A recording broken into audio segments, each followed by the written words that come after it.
Bismillahirrahmanirrahim. Assalamualaikum warahmatullahi wabarakatuh.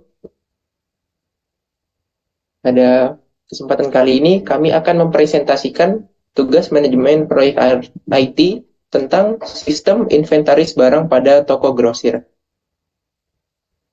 Nah, anggota kelompok kami adalah saya sendiri, Abdullah Azam, kemudian ada Tommy Chandra Gunawan, dan ada Dwi Reza Aryadi.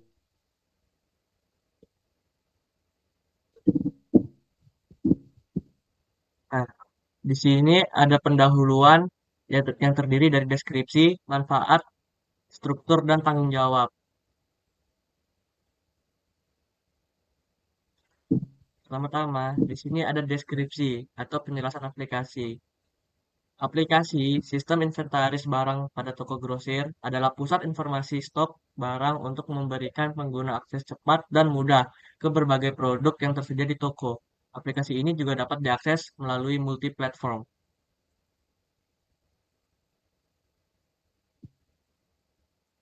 Nah, berikutnya ada manfaat dari aplikasi tersebut, yaitu untuk meningkatkan efisiensi dan kenyamanan pengguna dalam berbelanja, sehingga mempermudah mendapatkan informasi terbaru dari toko seperti melihat status stok barang di toko tanpa perlu pergi ke toko. Berikutnya ada struktur dan tanggung jawab. Tommy Chandra Gunawan, saya sendiri sebagai analisis sistem, Abdullah Ajam sebagai programmer, dan Dwi Reza Aryadi sebagai administrasi. Oke, di sini saya akan menjelaskan pada perancangan bagian jadwal proyek dan RAP dari rancangan sistem yang ingin kita bangun. Untuk jadwal proyek itu, kita itu mulai dari kita start di 2 Januari sampai tanggal 27 Juli di tahun 2023. Itu total sekitar ada 175 hari. Untuk pembagiannya itu pertama itu kita di 2 Januari dengan target 10 Januari itu kita akan menganalisa sistem inventaris barang dengan melakukan wawancara pada pihak toko. Kita melakukan analisa dulu nih sebelum proyek itu kita bangun aplikasinya. Setelah melakukan analisa pada tanggal 11 sampai 18 Januarinya kita itu membuat statement of purpose, event list dan konteks diagram. Ini tujuannya untuk kayak buat isi-isi dari aplikasinya itu apa saja. Itu membutuhkan waktu 5 hari. Lalu kita membutuhkan waktu lagi 5 hari di start 19 Januari sampai 26 Januari untuk membuat DFD level mulai dari level 0, 1, 2, 3 dibuka sampai 4, 3 atau 4 gitu. Kalau memang detail tadi waktu melakukan analisanya itu dapat datanya. Lalu butuh 3 hari membuat kamus data dari kata-kata yang digunakan pada sistem. Untuk lalu proses spesifikasi 4 hari kita membuat IRD-nya lagi untuk membuat rancangan relationship-nya. Nah, itu sekitar 4 hari. Lalu kegiatan-kegiatan itu kita butuh dokumentasi, analisis, dan desain sistem. Jadi setelah yang dibangun di bagian analisis itu kita buat dokumentasinya. Selanjutnya pada bagian desain aplikasi, kita pertama di 7 hari pertama kita tuh membuat desain dulu menu aplikasi dan form buat entry-entry datanya. Lalu setelah itu kita butuh waktu 6 hari untuk membuat desain report sama form report. Jadi hasil-hasil entry itu akan kita buatkan desain reportnya gitu. Setelah desain ini dibuat juga kita butuh waktu 3 hari buat implementasi desain. Selanjutnya bagian programming itu kita butuh waktu 20 hari untuk programming itu di backend dan front endnya. Nah, lanjut 5 hari lagi itu dokumentasinya. Jadi kalau buat ngoding misalnya itu sekitar 20 harian targetnya. Lalu setelah dibuat codingnya, aplikasinya kita melakukan testing. Testing itu kita di 7 hari pertama bagian testing itu melakukan 4 hari kemudian setelah itu 4 hari kita memberikan waktu untuk catatan list perbaikan itu apa saja.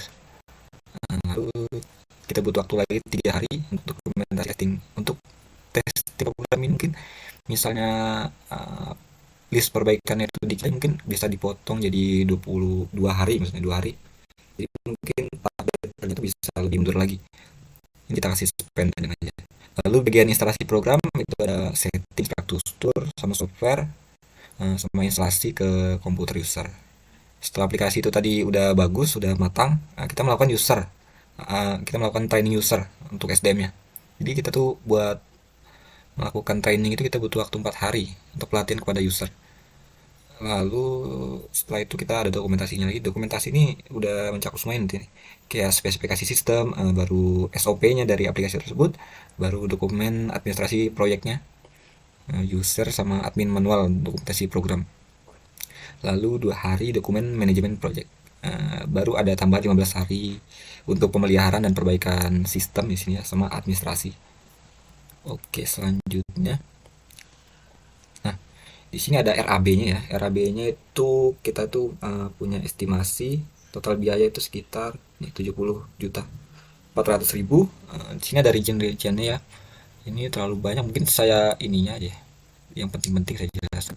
Jadi untuk gugus tugas tasnya ini dia ada analisis dan desain sistem. Itu mukanya dari bagian pengarsipan surat wawancara itu pada pihak yang tuju. Ini ada tenaga kerjanya itu 100 ribu dibayarnya. Ini jumlah tenaga kerja yang dipakai 1 orang. Biaya tenaga kerjanya itu 700 ribu. Jadi total per stacknya 700 ribu. Kayak 7 hari kan tadi yang ngomong. Nah, dia tuh bisa membuat statement of purpose tadi yang tadi dijelaskan, baru DFD, kamus data, ERD sama dokumentasi. Ya, dia udah tertera harganya. Mungkin yang saya lebih tekankan di ini bagian programming. Jadi tarif tenaga kerjanya itu sekitar 500 ribu. Itu buat back end dan front end itu kan potong. Jadi dia tuh biaya per tasnya itu sekitar ini 40.300 sama 1.800 tergantung tas yang dikerjakan. Kalau dokumentasi kan ini lebih murah dia. Kayak kalau buat desain kan dia cukup mahal sama buat report itu. Testing, nah ini ada juga instalasi. Baru ada bagian dokumentasi, ada maintenance, sudah yang tertera. Nah, untuk anggaran ini kita sudah melakukan riset, maksudnya kita melakukan cek harga-harga ya, kayak tarif-tarif tenaga kerja itu seperti apa di pasar. Jadi ini udah sesuai sih harusnya. Mungkin kalau ada perbedaan tuh karena ya waktu, apa karena tempat di mana Anda tinggal gitu ya. Karena pastinya ada perbedaan harga tarif kerja itu. Ini kami buat sesuai yang di tempat kita aja, yang kami dapati lah. Selanjutnya ada mockup dan penjelasan.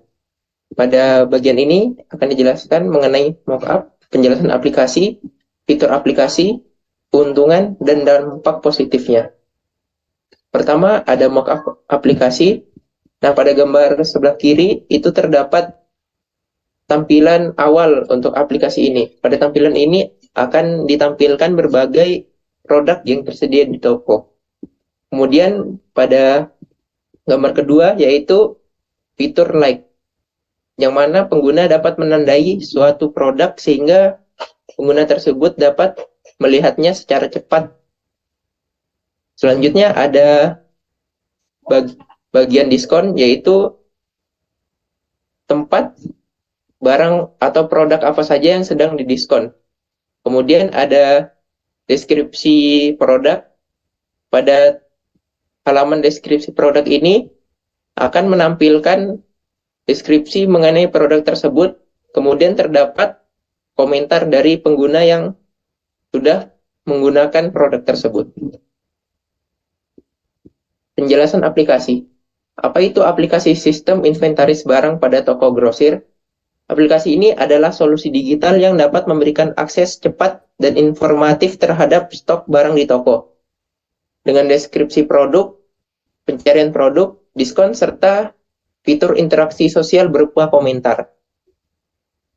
Kemudian, fitur pada aplikasi ini terdapat 3, yaitu akses mudah, melihat diskon, dan komentar dan ulasan. Nah, untuk akses aplikasi ini tersedia selama 24 jam, sehingga memudahkan pengguna dalam mengakses informasi secara cepat dan dapat dilakukan di mana saja. Kemudian fitur melihat diskon, yaitu aplikasi ini dapat menampilkan produk yang sedang mendapatkan diskon, sehingga pengguna dapat mendapatkan informasi diskon dengan lebih mudah. Kemudian ada komentar dan ulasan.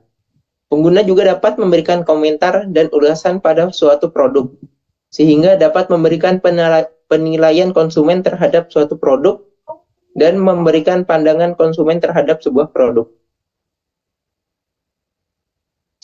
Selanjutnya yaitu keuntungan dari aplikasi ini.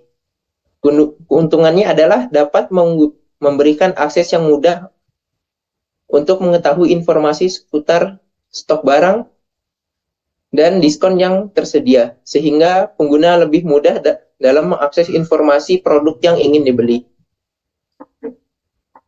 Kemudian dampak positifnya adalah aplikasi ini dapat memberikan kemudahan bagi pelanggan dengan informasi stok dan diskon yang mudah diakses, dan fitur seperti like dan komentar. Dengan aplikasi ini, pelanggan dapat mengetahui produk apa saja yang tersedia dan diskon apa saja yang tersedia, sehingga pengguna lebih mudah dalam menentukan produk apa saja yang akan dibeli.